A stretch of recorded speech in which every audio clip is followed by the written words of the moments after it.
I think it's time to get going, and I'm going to introduce Jenny, who's going to give you a rundown of what's going to happen this evening. And she is calling from her cottage outside of Bath in England, and it is midnight there. So she gets a free pass tonight. So whatever she says or does, we forgive her. So take it away, Jenny. Well, it's a good job we're among friends. So good evening, everyone. And it does feel like family here because you've all been such great supporters of Airlift and more importantly, of the work we do with the groups on the ground. So thank you for that. And thank you also for being here this evening at this really fraught time when I think we're all very nervous. And we hope this evening to reward your presence by giving you some hopeful news from our groups on the ground. I think you already know this, but Airlift exists for two reasons. The first reason is to get Trump out of office. And the second reason is to build our democracy. So right now we're focused on the first step, the election. And this evening we're here to tell you also that no matter what the outcome is, we need you to stay with us, please, for the long run, for the democracy building. So the Democrats, according to the polls, are winning. But we all know that polls don't vote and people do. And we all know that Trump is doing his level best to prevent those people from voting. So this evening, we're going to take a closer look at how our groups are supporting those people who are trying to vote and are fighting back against voter suppression and intimidation. Let's not forget also the voters themselves. I'm sure you've seen those impressive pictures of lines, long lines of African-American voters who are prepared to stand for hours in order just simply to exercise their civil rights. We're going first this evening to hear from Danny Altman, who I'm sure so many of you already know, who's our founder. And Danny is going to be in conversation with the fabulous Raven Douglas, who is political director of Move Texas. And Move Texas is turning young Texans into voters. And following Danny and Raven's conversation, there'll be an opportunity for you to ask questions, and we hope you will. And after that, my colleague Ruth Yeager, who is a liaison, one of our two liaisons with the groups on the ground, will be updating us all on what the groups are doing right now to defend the election and to make sure that people can vote. And finally, we'll be going back to Lizzie and to Alison to close us out. So we hope you're going to enjoy this evening's presentation. Thank you again for being here. And now I'll hand over to Danny. Thank you, Jenny. So I hear the rats are leaving the ship and that the chief rat is looking at property in Panama. Good news, but don't tell anyone.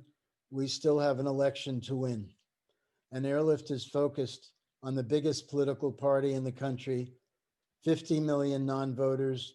The good news, many of them care deeply about participating. I think the word is seismic. What other word would you use to describe 1 million new voters in Texas since 2016 under the age of 25? As we sit here, there are massive numbers of people voting for the first time.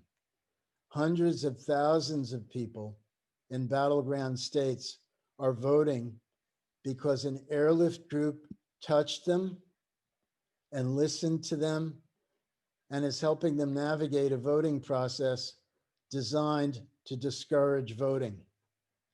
This work is multiplied many times over by the networks that our groups are a part of that are operating at scale in every battleground state, all in sync, not covered on Rachel Maddow and CNN. We get our news from the top every day, so how about some news from the bottom? Our first story, in a movement that didn't even exist a few years ago, people are voting for district attorneys who will prosecute bad cops and fight cash bail in Phoenix and Orlando and Austin and Detroit and Los Angeles, all cities where airlift groups organize. In West Philly, They're voting right now to send Rick Krajewski, a Black teacher, artist, and organizer, to the PA State House. In North Carolina, they're voting right now to re-elect Sherry Beasley, the first Black Chief Justice of a state Supreme Court. They're voting to raise the minimum wage in Florida to $15 an hour. In Arizona, they're voting to fund public schools by taxing high earners. Okay, that's our bottom-up newscast. These newly engaged voters vote up the ticket and down the ticket. This isn't the politics of personalities, where the question is always, oh, who do you like best? This is the politics of issues, the politics of what do you believe in? What kind of country do you want to live in? I think we've all seen the research across parties. The majority of Americans, even Republicans, say that they want to live in a country that has clean air and water, medical care for everybody, affordable public colleges, a ban on assault weapons, an end to gerrymandering. These are not controversial issues. A majority of Americans agree on them, but how do we make them a reality? With almost 400 bills sitting on Mitch McConnell's desk, how do you make change in America? Our answer is, when you're blocked at the top, you work from the bottom. And when you win at the top, you still work from the bottom. Our groups are not waiting for changes to trickle down. They pushed in Nevada and they banned private prisons. They pushed in North Carolina and they elected 7 Black sheriffs. They pushed in Virginia and won Medicaid expansion, which means 400,000 people can see a doctor. That battle took 10 years. They pushed in Florida and 700,000 ex-felons won the right to vote. That battle isn't over. They pushed in Arizona and they raised the minimum wage and won paid sick leave. These battles were all local. Our groups decided what to fight for, how to organize, how to win, and they never gave up.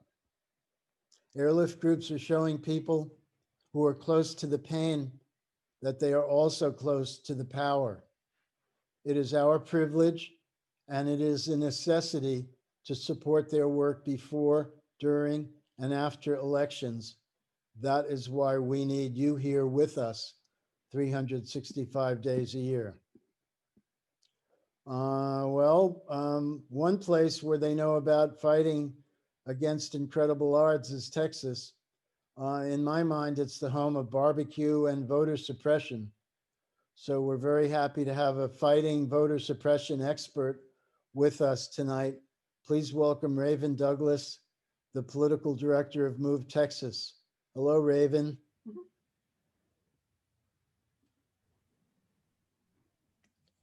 Are you there? Must have not unmuted yourself. Can we get Raven to unmute? Yes, I'm there. Can you hear me? Oh, beautiful. Welcome to our second deep dive. Let's dive in. I have a lot of questions for you. And if, of course, if you have a question for Raven, just put it in the chat. Move Texas was one of the first groups that Airlift started to fund. And we loved what happened at the beginning because we started funding you in 2017. And one day you were moved San Antonio, and a few months later, you were moved Texas. I think that says a lot right there. Hey, y'all, as you mentioned, Raven Douglas, preferred pronoun she, her, political director at Move Texas. Brief background on Move. One, Move is an acronym. Yeah, so you were just starting to tell us, giving us a little bit of background on Move Texas. Yeah, so MOVE is an acronym, stands for Mobilize, Organize, Vote, and Empower. And we are a grassroots, nonpartisan, nonprofit organization working to build power in youth communities here in Texas. We were actually started as a student chapter at the University of Texas at San Antonio, which is my alma mater. And it was just a group of friends who went to high school together. They were debate kids, and they wanted to increase voter turnout at UTSA. And so they just started organizing other young people, registering them to vote. And they were able to register 1,000 young people to vote that year. We were able to fight for a on-campus polling location. And then we were able to turn out 800 students at that polling location. And so we really realized there, young people aren't apathetic. It's just that no one was at that time was engaging our communities. And so we really took this model. They filed for a 501c4 when they were 20. But MOVE has really kind of grown into the statewide organization 7 years later. We're now in 9 counties, 30 full-time staff members, and we've registered over 100,000 young people to vote. So I'm not supposed to say this because I know that we fund 17 groups and you're supposed to love all your children equally, but we're in love with Move Texas because you know how to party and you know how to fight. Can you tell us why they're both important? Yeah, speaking to the fight piece, one, as young people, we have skin in the game. So in Texas, 1 in 3 voters are under the age of 30, and 63% of those voters are young people of color. So we make up the demographic. We're here in the state, and so it's super important that we are showing up at the polling booth and electing representatives who care about our issues and our values. As in reference to making it fun, one of the big things that MOVE is that we want to integrate voting into the culture of young people. So pre-COVID, it should be normal to go to a bar and see voter registration, or go to a football game and see people registering to vote. And so we can talk about voting when we talk about TikTok, right? We can talk about voting when we talk about other things that millennials and Gen Z young folks are engaged in. And so we just try to bridge that gap, use a lot of cool cultural organizing techniques, and really kind of ingrain voting into our culture. So you're the political director. Tell us what you do. Yeah, so in my role particularly, so in MOVE, we kind of have 3 big pillars. So the first one is civic education, where we do our voter education work, voter registration work. Our second pillar is leadership development.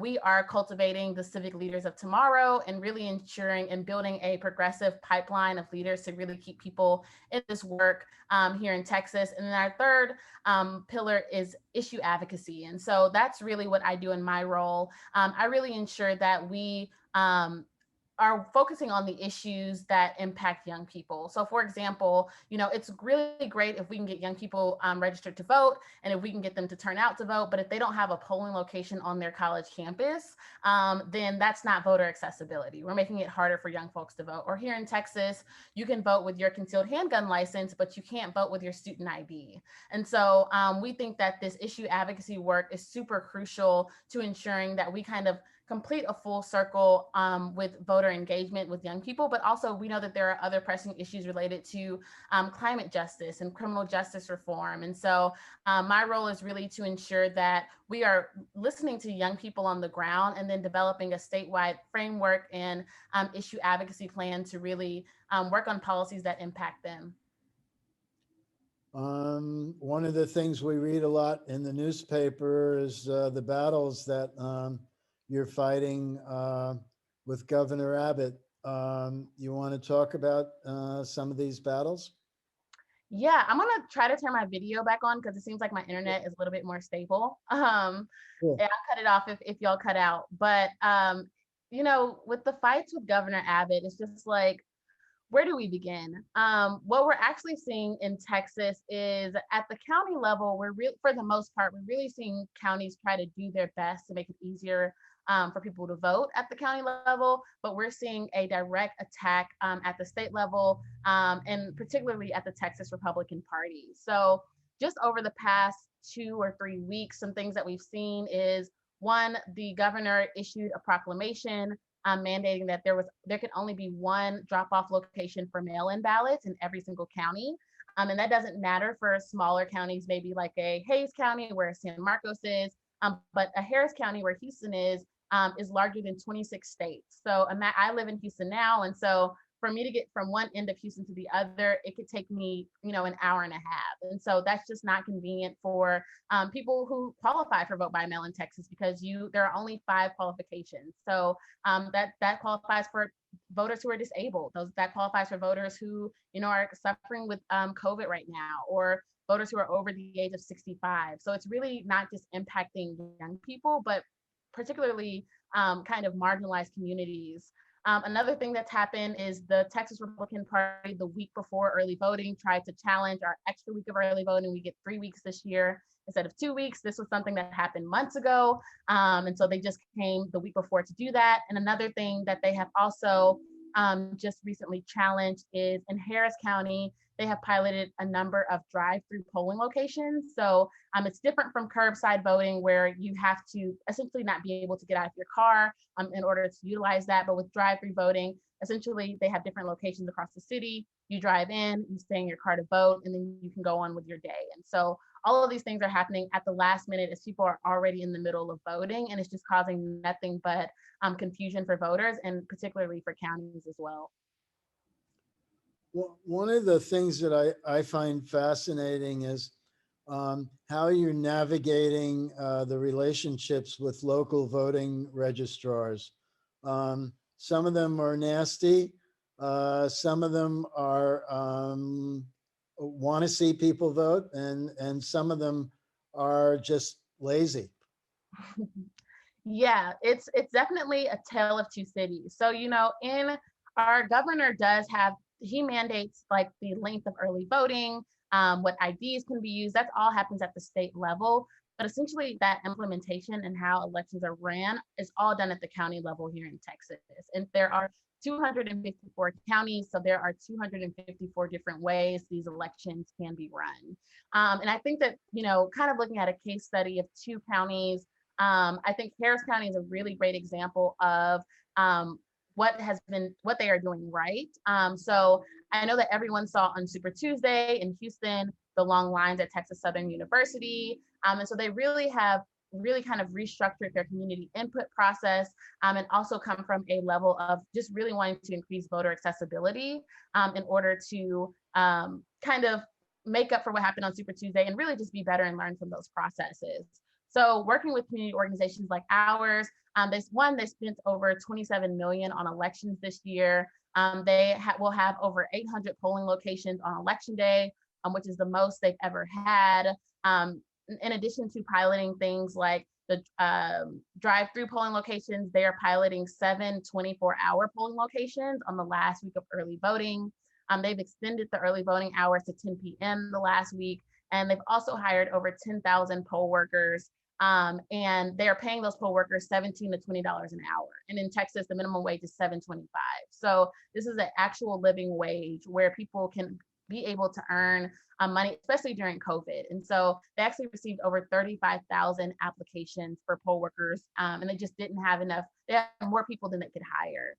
But that's really with them working with national organizations, working with community organizations. One of the specific examples I'll highlight is we were able to see the list of early voting and election day polling sites prior to them being published. And our organizer was able to do a deep analysis of where those polling locations were, how they intersected with youth communities and communities of color. And we realized in the southeast area of Houston, there was basically a big gap where voters would have to drive up to 25 minutes in order to get to their closest polling location. And so because we had that relationship with the county clerk's office, we were able to elevate that, bring that to their attention, and we were able to add 4 additional polling locations in that area. But we would have never been able to do that if we did not have that working relationship with the county. Looking at kind of the other side of the story, Bexar County, where San Antonio is, San Antonio is the 7th largest city in the country. And we really were seeing, in your words, Danny, I think we saw to a point where the elections administrator was so lazy, it was turning into voter suppression. And so she just was really not interested in being innovative, making it easier for people in the middle of a pandemic. And she had actually closed. There are now fewer polling locations here in Bexar County than there were in the 2018 midterm election, which is an off-cycle election for us, lower voter turnout. And so with us trying to work with her, we worked with the county commissioner to pass a resolution to mandate things like extended early voting hours. We were able to add about 6 polling locations, but we just knew that wouldn't be enough. And so we actually ended up suing Bexar County last week about the number of polling locations that they had. We argued that they were too few. The judge agreed with us. And so now Bexar County has to open 18 additional polling locations on early voting. And so we're really excited for that. But it would have been great if she could have added those locations 3 months ago, right? And so when we could have had a much better working relationship. And so now, we're having to work at the last minute to find schools and new facilities when we could have just had a collaborative relationship from the beginning. So talk to us about 300% increase in youth vote in Texas, 2018 versus 2014. That's a very big number. What happened? I think tooting our own horn, I think part of it is, we are really starting to have a conversation about youth voter engagement here in Texas. We deeply believe that Texas is not a red or blue state, it's a non-voting state. And so when you have people actually engaged in communities that have been traditionally ignored, primarily by campaigns, we have seen this increased youth voter turnout. So just to give you an example, I was reading a report last month that said something like 69% of millennial voters hadn't been contacted by a presidential campaign, right? And so, but that's exactly why we're here, and that's exactly why we're doing this work. And so, when we first came to San Antonio, we saw astronomical increase in voter turnout in the municipal election. In San Marcos, we went in and where Texas State University is, it has a student population of about 45,000 students. We registered about 5,000 students, were able to turn out thousands of them to the polls, and subsequently 24 races in that area was flipped, right? So when young people show up to the polls, big things truly happen. But it really is just about being in their communities and engaging them. I wish I could say it was something a little bit more complicated than that, but it really is just being present and consistent. And we also know that if we can get young people to vote 3 times, they're lifetime voters. And so we want to be able to engage them at 18, right? Or even sometimes in high school at 16. And we know that we're building a lifetime lasting network of civic engagement. Talk to us what's going to happen after the election. After the election, what are your plans? Move Texas. What's kind of next on the plate? Yeah, well, first I'm going on vacation, but after that, we're an evergreen organization. So we do organizing work every day. We'll be in communities on November 3rd, and we'll be in communities on November 4th. One of the first things that I think we're telling people right now is, one, the election results will be kind of slow. And so I think from a kind of organizing voter engagement side, we'll be coordinating that to really ensure people don't panic. We want every vote to get counted, and that may take some time. And so we'll wait for that.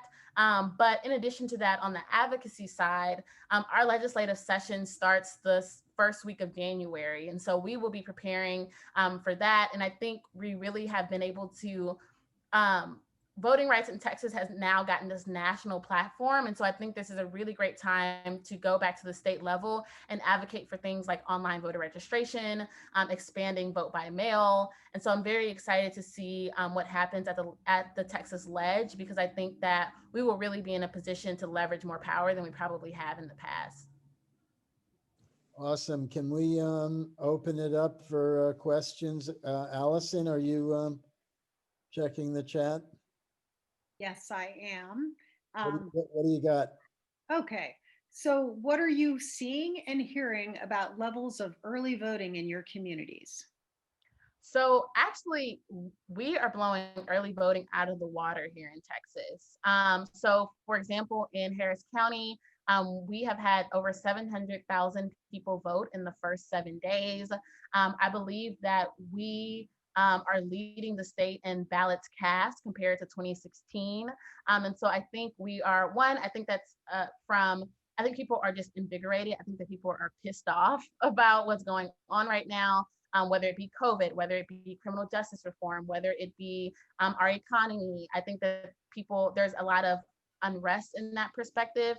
And I also think too that counties have really, especially our larger counties, have really tried to do their best to increase voter accessibility. And so when we make it easier for people to vote, people will turn out. And I think that's what we're seeing. Great. How about, can you talk about your civic engagement programs? Yeah, so our civic engagement programs in relation to voter education and voter registration this year was obviously a little bit different because we weren't person to person. But what we did was we transferred all of our work to digital, and we did a very large voter registration by mail campaign. And we mailed over 300,000 voter registration applications to young people. And we committed to calling every one of those people, which we did, working with volunteers and canvassers. And because of that, we were able to actually hit our pre-COVID goal of registering over 50,000 young people to vote, which is what we did this year. But in conjunction with that, we did a lot of digital organizing. So we hosted what we call Move Use, which is Move University, on different topics from climate change to criminal justice to voting rights. And then we also worked with a advertising firm to create a register to vote campaign. And so as young people, we like swag. So we created a swag store and a lot of just graphic materials to really talk about voting, because, you know, as young people, we want to be with the crowd, right? And so it's popular. We want people to register to vote because that's the cool thing to do. And we kind of capitalized off of that and had a really great digital campaign that had over 37 million impressions on social media. Fantastic. I've seen some of your images and they're really great. Some of Thank them you. on your social media. Yeah. And with all the voter confusion that's being created with the shifting of the polls and the shifting locations, how are you communicating to people about that? That's a great question. In addition to kind of things that are shifting, there is also a multi-million-dollar campaign from the Trump administration and from the RNC, specifically on voter intimidation and voter misinformation. So we're combating that. Texas is one of their target states. And so that's happening a lot on social media and Facebook groups and all of that information. So one of the things is that we're actually working with a national network to combat that. And we're working, and we have some of our fellows that are actively going in every day and doing the good work of targeting those things, that misinformation on social media, flagging it, reporting it, and hopefully getting it down before more people see the wrong information. But also too, one of the things that we're telling people right now is that, you know, listen to your counties, listen to reliable sources. So if you want to know where you can vote right now, go to your county elections department's website, and, you know, it'll be there. And so also what's happening on the county side in the midst of the litigation, for example, with the drop-off boxes, is that counties are kind of just staying still at this point to not confuse voters until it goes to the Texas Supreme Court and that there's a final decision on those things. So it seems like in the midst of this chaos, there's a little bit of stability, but we're doing our best to try to mitigate those concerns and also talk. I think it's super crucial to talk about voting from a positive standpoint. Because if we tell people we in this group know how hard it is to vote. We know the voter suppression tactics that are happening. But if we tell people that it's hard to vote, they're not going to want to do it. And so all of our messaging is super crucial, that it's positive, proactive, and talking about voter accessibility. Wow, you got a lot on your plate. How about on election day? Do you have plans to combat voter intimidation and safety? Yeah, that's a great question. And, you know, being transparent, that's something that we're trying to figure out as well. You know, one of the things I think that we're really focused on is keeping people in the lines. And so a lot of times that looks like free food. So we're partnering with Democracy is Delicious and Pizza at the Polls and all of those folks to be at these high turnout areas to keep them in line. But in addition to that, we work with a network of election protection organizations to address those issues. Texas Civil Rights Project actually leads that coalition here in Texas, but we ensure that, you know, if that our hotline is set up, so if folks are at the polls and there's issues or the right signage is wrong or people are getting turned away, they can call that hotline. And then there are in-person poll monitors to help address those issues, and they'll be there on election day as well. So we hope that there really aren't any big issues, but we are prepared for that. I think we have time for one more question.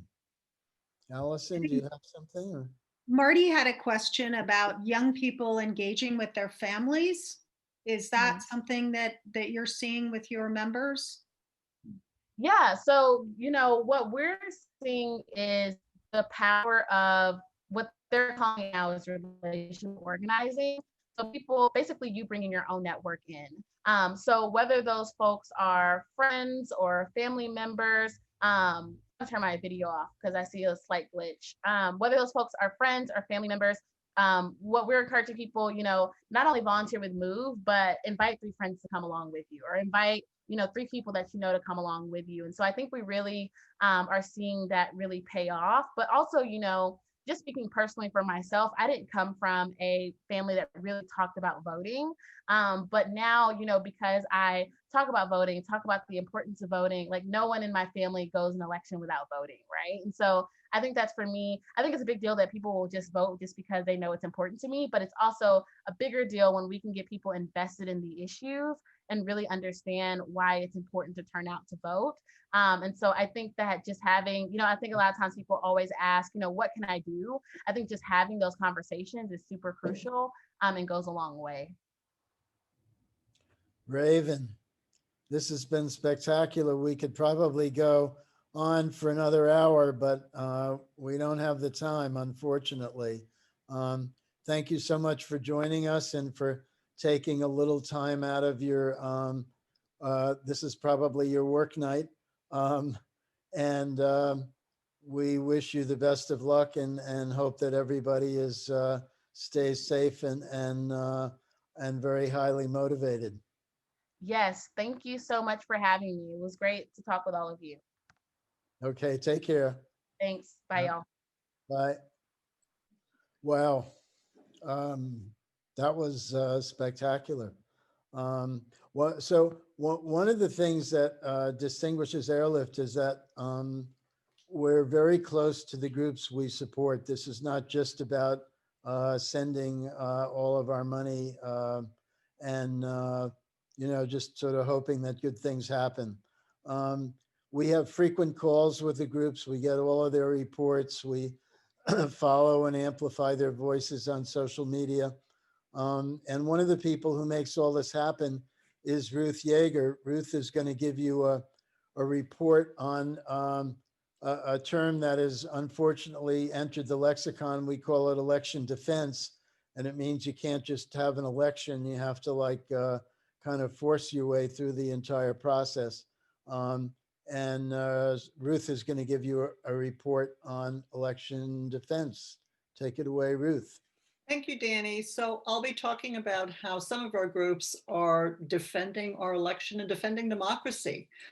As Raven talked about, I'm just going to enumerate them. There's 3 types of voter suppression: the legal suppression, purging voter rolls, eliminating polling places, making it difficult to vote by mail. And there's that more insidious suppression that creates voter cynicism. My vote doesn't count, doesn't matter who's in office, creating voter confusion. How do I vote? What ID do I need? Where can I vote? Where's the drop box? And then, as we heard President Trump express at the presidential debate, voter intimidation. So we've heard about the amazing work that Move Texas is doing to help defend our election. Here's what some of the other groups we fund are doing. And if you were here at the last deep dive, you heard about some of these groups. But since this is such a dynamic time, they're all doing even more work to defend the election. So Pennsylvania is a Midwest state that Trump won by just 44,000 votes out of 6 million cast. And one of the groups that we fund in Pennsylvania, Pennsylvania Stands Up, has made over 1 million calls to voters in support of down ballot candidates. Now, their voters have learned that even if they feel that what happens nationally doesn't impact them, they now know that local elections have a direct impact on their lives. So they will vote bottom up rather than the more frequent voters who vote from the top of the ballot. Pennsylvania Stands Up has made over 100,000 deep canvass calls to persuadable voters to defeat Trump. And research has demonstrated that deep canvassing is 102 times more effective than TV ads, a mailer, or one-time door knocks asking for a vote. They've also texted over 100,000 potentially unregistered voters.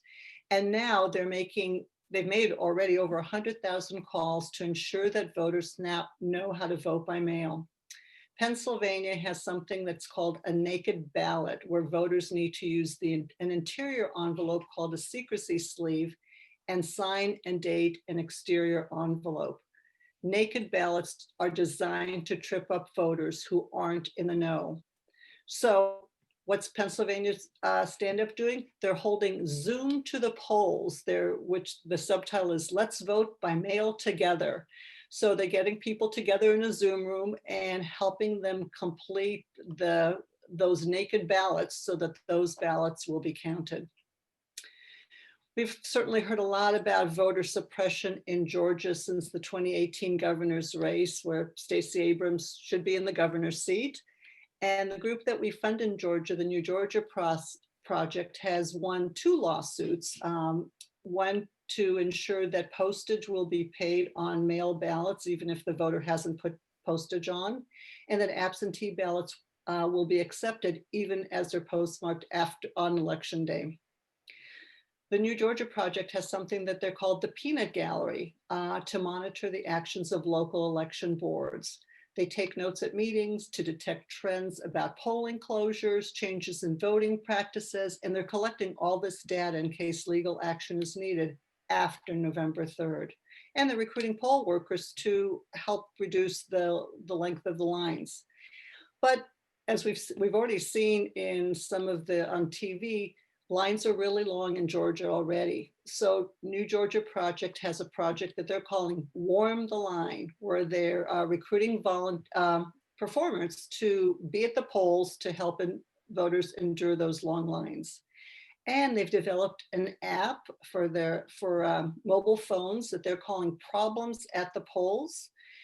Voters can immediately report and get assistance with any voting irregularities. Arizona is another key battleground state for the presidency and the Senate that has a large Latinx community that feels disenfranchised and less likely to vote. One of the groups that we fund in Arizona, CASE, has partnered with the Hospitality Workers Union to reach low propensity voters. Now, the gold standard to turn young people and people of color who have been non-voters into voters is person-to-person contact. So CASE has worked with an epidemiologist to develop a protocol for safe door-to-door canvassing. Now you have to remember the Biden campaign isn't going door-to-door, and neither are Democrat congressional races. So CASE had a goal of 680,000 door knocks, and they've already exceeded their goal. So they set a new goal, 800,000 door knocks.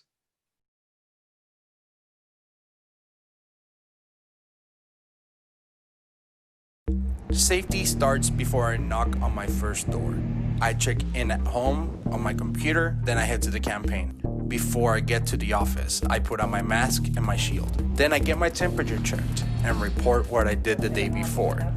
We come together as a group while we remain 6 feet apart. We're following the advice of an epidemiologist to make sure we're not taking any risks. We do the extra work, sanitizing everything we touch, because this election is too important to stay home. We have to knock on doors safely to get our people to vote.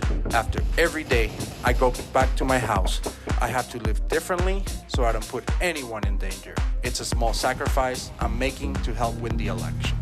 We're going to fight safely until November, when we will defeat Trump and Trumpism and elect Joe Biden as President of the United States. I'm ready. Are you? Thank you, Carol. Lucha, the other group that Airlift funds in Arizona, is also doing door-to-door canvassing. And there's a wonderful interview with one of the co-directors, Tomas Robles, in yesterday's The Daily podcast that begins with interviews of Lucha canvassers. Carol's going to put the link to the podcast in chat. I would highly recommend listening to it. It's really, really inspiring. And then in Michigan, Trump won Michigan by just over 10,000 votes. Michigan Liberation, one of the groups that we fund, has been working long and hard for many years to return the vote to those who have been incarcerated. And just last week, Governor Whitmer signed legislation allowing returning citizens who've kept a clear record for 10 years the right to vote without any required fee.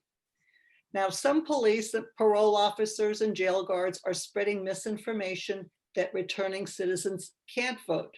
So Michigan Liberation is counter this voter suppression with accurate information. And because Michigan has same-day voter registration, so although the legislation was just signed, they can still vote this year. Our local groups have created local solutions for local election defense. The groups we fund know who their people are, know the local election officials, have boots on the ground now and November 4th, and they will continue their work long after this election has been decided. Now I'll turn the program to our team member, Lizzie.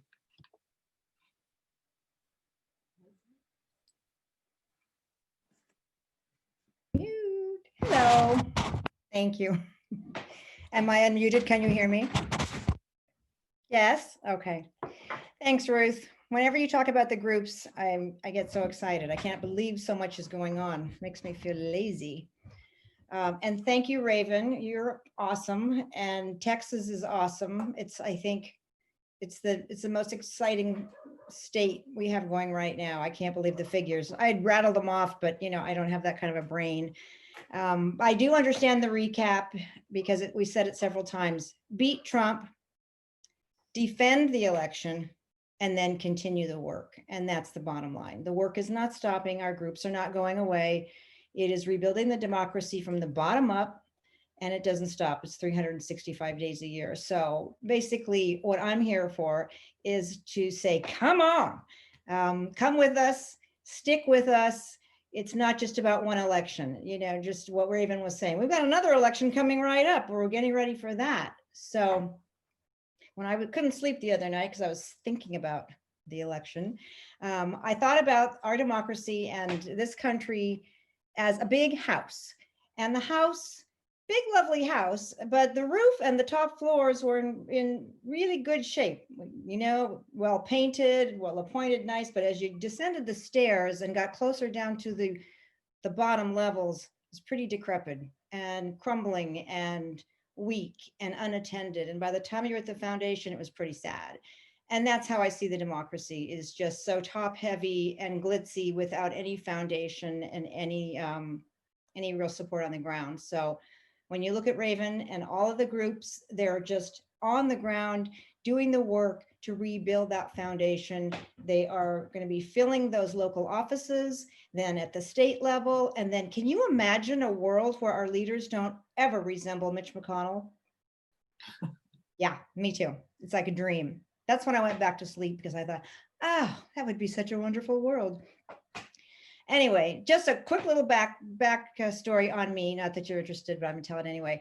I got into Airlift when I retired from UCSF Medical Center, which is a big public hospital, as an oncology nurse, where I spent almost 30 years in a very, very diverse patient population, where I had quite a bit of disparity among my patients and the care that they were able to receive, and it saddened me. I had farm workers from the Central Valley who were most likely there getting their treatment because of the pesticides that they were breathing while they were being underpaid and living, all together, and and it was very difficult for them to get the treatment they needed because of childcare, because of transportation, all the obstacles that they had to face. And we had a lot of sad endings with people that were never reunited with their families and didn't have the resources to even complete their treatment.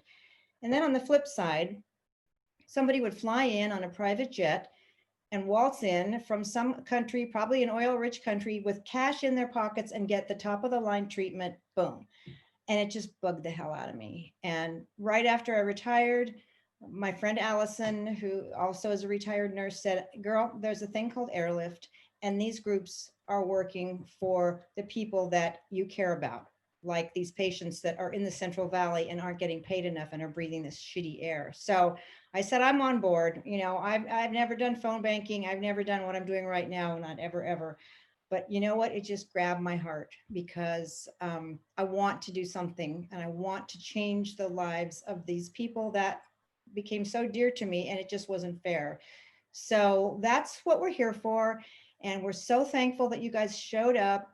To those of you who came to the first deep dive, thank you. And who donated, big thank you for that. We're not asking for more money. We're asking for you to stick with us. Those of you that haven't been with Airlift in a while and you just got that phone call from me the other day and said, well, what is that? What we're asking for you is, if you can, make a donation, because it's not too late. It's never too late. It's not too late for this election, even if you donate on election day. And guess what? As you heard, we need money afterwards. We need it always to support the people that do the work that we really can't do. Our job is to support them because they're in the places where it needs to be done, and we're not. So what I'd like to just put out is that we want you to spread the word. We'd like you to tell your friends, your family. We're going to open this up to everyone, and we're going to do our part by inviting group leaders and doing a series like this where you can come and personally have an encounter and an up close experience with the groups, which will make it much dearer to your heart. And we also are looking for suggestions, like what would move you? What would you like to see as a format? So we just want to have a conversation. We want you to be part of it. We want you to stick with us. And I'm going to just, one thing is, if you do want to donate, you can look in the chat, and I'm sure that Carol has put Act Blue and the address you can send a check to. However you want to donate, just look in the chat. And I'm sure we'll also have a follow-up letter, but do what you can. And if you can't, that's fine too. So what I'm visualizing is a blue landslide, visualize. And on election day, do something nice for yourself. I'm going to take a big hike on my mountain. I'm going to get my nerves all calm before I pour that wine in the evening, but just do something nice for yourself. And let's just all be on the same page in solidarity. And thank you so much for coming.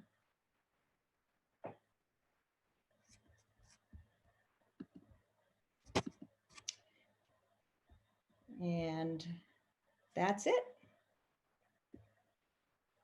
Nighty night.